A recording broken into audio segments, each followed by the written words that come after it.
Selamat siang Bapak dan Ibu. Di sini kami dari calon guru penggerak angkatan keempat dari kelompok B. Kami akan mempresentasikan hasil diskusi kami. Di sini ada kelompok anggota kami. Yang pertama ada Ibu Sadra Wahyuni Hasibuan, ada Ibu Rohani Magdalena Napitupulu, ada Ibu Mona Teresia Sijabat, dan ada Ibu Aprina Sani Damani. Hasil diskusi tugas 1 soal nomor 1. Yang pertama, sebagai insan pendidik, harus mampu mempedomani 3 semboyan dari Bapak KHD, yaitu Ing Ngarso Sungtolodo, Ing Madya Mangunkarso, dan Tuturi Handayani.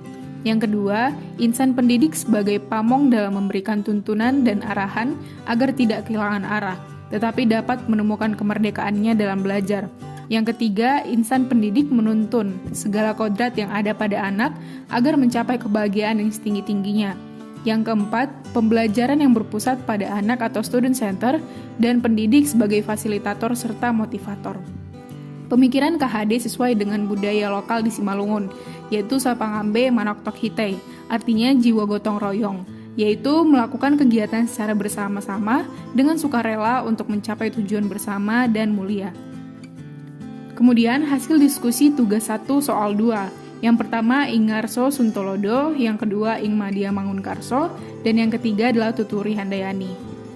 Pemikiran atau gagasan KHD perlu ditetapkan dalam pembelajaran di sekolah, sebab dalam proses pembelajaran, sebagai seorang pendidik harus merancang pembelajaran untuk memotivasi siswa secara aktif terlibat dalam pembelajaran hingga mereka mencari dan mengkonstruk pengetahuan berdasarkan pemahaman mereka, dan itulah pembelajaran yang bermakna. Oleh sebab itu, pendidik harus menuntun, membimbing, mengarahkan, serta memotivasi dan mendorong peserta didik dengan segala potensi yang mereka miliki sebagai wujud merdeka belajar. Tantangan dan solusi dalam pemikiran KHD. Yang pertama, tantangan. Minimnya dukungan dari orang tua. Dalam hal ini pemikiran yang kurang maju untuk mendukung perkembangan pendidikan anaknya di sekolah, sehingga pendidik maupun peserta didik kesulitan dalam mengembangkan potensi, bakat, dan minat peserta. Yang kedua adalah solusi. Yang pertama, berdiskusi dengan rekan sejawat, mengkomunikasikan dengan kepala sekolah, dan melakukan pendekatan kepada orang tua serta peserta didik dengan komunikasi yang membangun. Contoh konkret penerapan trilogi pemikiran KHD di sekolah. Yang pertama, peserta didik mengucapkan salam terlebih dahulu kepada pendidik ketika pendidik berkomunikasi dengan peserta didik, penuh dengan sopan santun agar peserta didik dapat mencontoh berbicara dengan temannya yang lain dengan sopan santun juga. Hal ini merupakan implementasi dari Ing Ngarso Sungtolodo. Yang kedua, ketika pendidik berada di tengah-tengah peserta didik, dalam hal ini ketika melakukan proses pembelajaran, pendidik dengan sabar dan bersedia memberikan penjelasan jika peserta didik memberikan pertanyaan atas apa yang mereka belum pahami terkait materi pembelajaran serta memberikan semangat dan motivasi.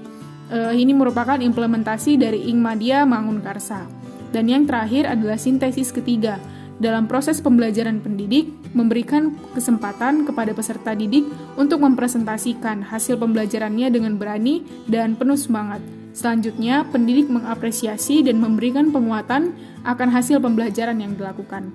Demikianlah hasil presentasi dari kelompok kami. Mohon maaf apabila ada kesalahan kata. Terima kasih.